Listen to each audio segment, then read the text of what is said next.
Hello and welcome back to another Super Auto Pets guide. So first we have to discuss what these hidden achievements are. Basically, there are units in the game which will spawn units that are not buyable in the shop. So these hidden achievements get unlocked if you have one of these non-buyable units in your lineup, leveled them up to level 3 and won a game with it. So far so easy, in theory.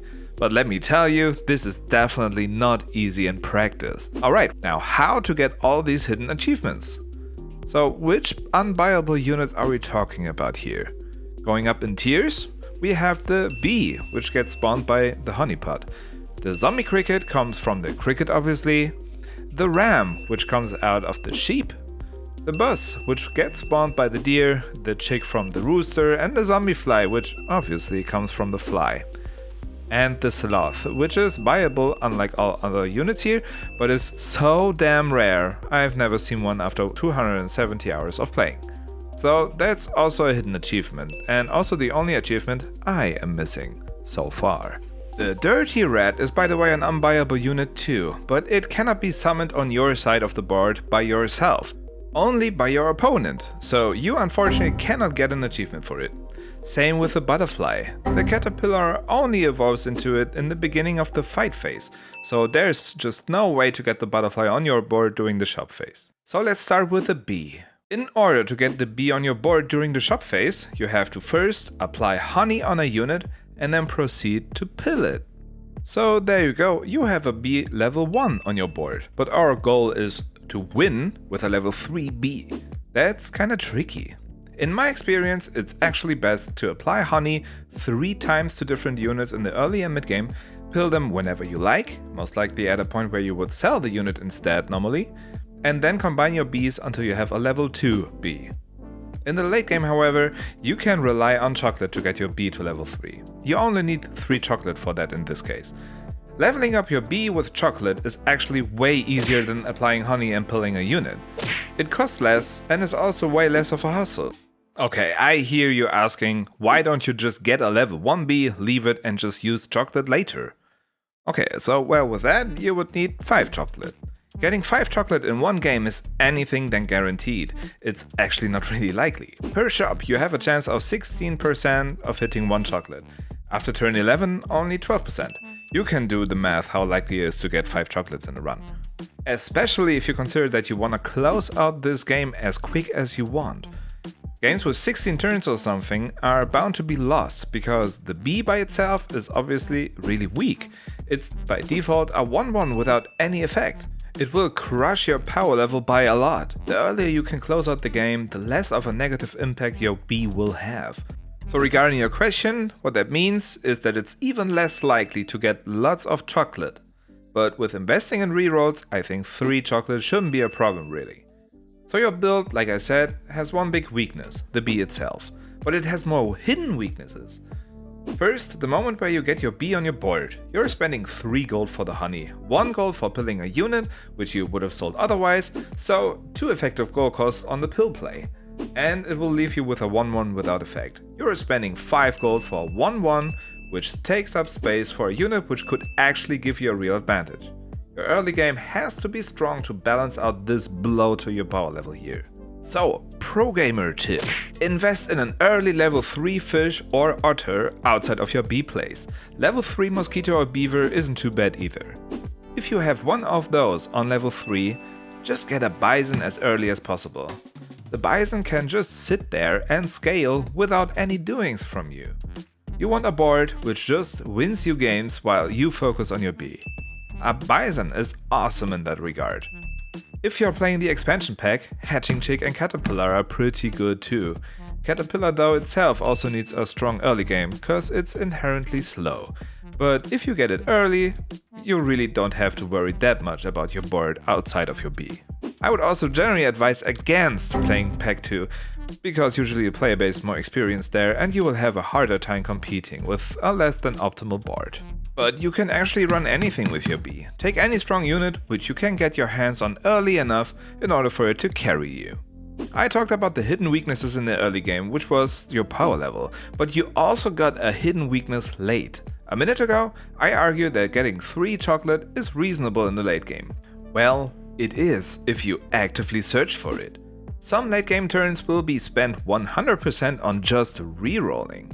Your board needs to be strong enough to sustain 1 or 2 turns like that, and because it usually won't, you need as much HP as you can get going into the late game. So just bring your A game. Units which like to have honey on early and love being pilled are the Ant, obviously, Flamingo, and Turtle. If you need some honey late and have a vacant spot, a Mammoth can actually save a doomed run, but man, I think it's unlikely. But not everything with a faint trigger is gold. If you put honey on a cricket and pill the cricket, you will get the zombie cricket and no bee. If you don't have another open slot, that is. The faint ability a unit brings onto the table by default always triggers first before the honey. Same goes obviously for spider, sheep, deer, rooster, and eagle if you're playing pack 2. And also please don't pill badger. Okay, so we established a playstyle for this achievement. The playstyle for all the other achievements is actually not too different from this, so let's quickly look into the zombie cricket. The zombie cricket is actually a bit easier to do, because you don't have to buy food for 3 gold here to get it done. So, how it works, basically, buy every cricket you see until your cricket is level 3. Then proceed to just pill this cricket. The outcome will be exactly what we need, a level 3 zombie cricket. Isn't this awesome? Man, this sounds so easy in theory, but let me tell you, the cricket is a complete shit unit. It's not as difficult as with the bee, but damn, you will never pick cricket after completing this challenge, I'll guarantee you that. And no, even if you force cricket, don't play horse. It's shit, don't do it. Trust me. Your best bet for a win with this is probably to get your hands on a bison as soon as you can get it. I also like the idea of playing turkey and a high level sheep later on, even maybe with a high level fly. Cause the cricket spawns a unit after all, we can make use of that. And still, no, horse is bad. So yeah, you can run your typical spawner strategy later on. Wait until 9 wins to build a cricket, and there you go. In theory, like I said, this challenge is pretty doable. I think you can get it done in a few tries, I'm sure of that. Mainly because you just gained 10 IQ just by watching me. Next up, the ram. The ram plays out exactly the same as the cricket, only that you get your first sheep later than you can get your cricket. But there's one MLG hack I can show you. Get your sheep to level 2, sell another unit to have 1 slot open, and then pill the sheep. You're getting 2 level 2 rams. And another 10 IQ. This ram obviously will have pretty bad stats, so as easy as this sounds, you still need 1 or 2 carries here. As you have a level 3 unit on your board after all, a bison is really good here. Also, as you're playing sheep in the mid game, it's never a bad idea to actually play spawner with this. Like I said, the difference to the zombie cricket is not that huge. The next one is the buzz. Honestly, the buzz might be the most fun one here. Maybe it's just me, but I just love seeing the buzz killing 2 units in one go. And with this challenge, you're gonna look at a lot of buzzes. Honestly, while I think that the whale is pretty mediocre, I do think that you can run it in the mid game when you're forcing deer. So obviously you wanna go for a level 3 deer here. This on its own can be kinda tough, as the deer is a tier 4 unit and can come into your shop at turn 7 only. So late game, again, invest heavily in chocolate. You'll see, with all of these challenges, the chocolate is your best friend most of the times. In this challenge, by the way, I would also advise in playing monkey if you're not playing whale, because your deer will most likely be in the front slot to maximize its value. And keep in mind, you're gonna keep your deer for quite some time on your board, so the buff by the monkey will definitely pay out. Oh yeah, and only pill the deer if you're on 9 wins. Pilling the deer for that boss is always a dip down in power, because you're now missing the body of a deer, which in the late game can get rid of melon armor, for example, or trade with a scorpion. So it's a fun but tricky one, because the deer is usually no good late game unit. You will lose a lot of tempo when going all in to level your deer to level 3. The chick from the rooster acts the exact same way like the ram from the sheep does. You only need a level 2 rooster and 1 additional open slot in your lineup when pilling the rooster. The big downsides here in comparison to the sheep, however, are the 3 HP on the level 3 chick, so it dies really quick. and the fact that the rooster is tier 5, so you can only get it starting in turn 9. So while doing this achievement, I lost a lot of games really late, because I needed to sell a unit to make space for the 2 chicks. That usually really hurts and leaves you with a pretty weak board. So the 3 other units on your board really have to pack a punch. So in the turns 1 until 9, definitely make sure that you have your core pieces ready to carry you through the late game basically. Really go all in on stuff like level 3 fish plus bison. I sound like a broken record here, I'm afraid, but that's just probably the best way to get it done, I think. Zombie fly. So, as we learned, sometimes it can work wonders to pill level 2 units and then combine the spawned units, just like with the rams or chicks. You can actually do it here with the zombie fly as well. You can pill 2 units after you get your normal fly to level 2 and combine both of the zombie flies for a level 3 copy. It's doable. But as I said a minute ago, pilling units that late really hurts. It hurts more than it actually sounds like in theory right now. So if you got your dream board for the fly, like turkey, fly, sheep, something, level 3 fish and bison, I don't know. What do you want to pill here? Well, the fish can go, because the zombie fly will be level 3 after all. Okay, so let's pill that.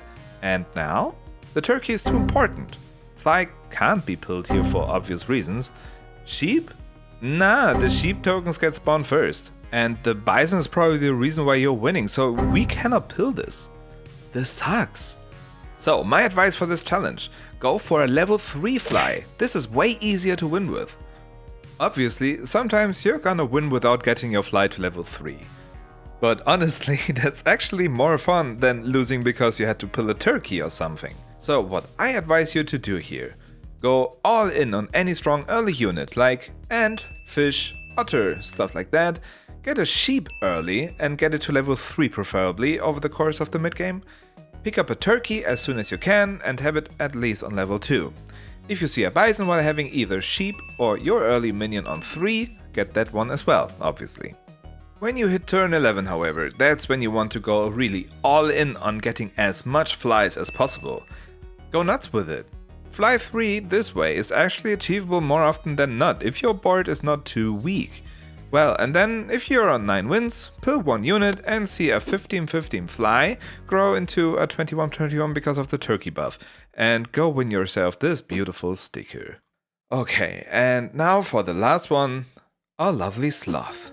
My advice, join a fucking religion. Maybe join all religions, cause you need all the gods in the world smiling down upon you to even get a sloth. The probabilities for it are just not known.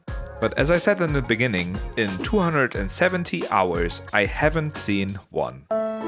If you actually get it at some point, well, the game won't be easy. The sloth is a 1-1 without any effect on it. It's like a bee basically, but the chances of seeing another one in the shop to level it up is actually not that great, as you can imagine. So you need all the chocolates too later. Good luck. You're definitely gonna need it. Okay, so tell me, have you gotten a sloth yet? And did you win with it? Did you even get it to level 3? And if not, are you planning on getting the sticker for it? Okay, so I hope this video helped. Now get these suckers. As always, if you like this video, never tell me or your friends, and also please never share this around.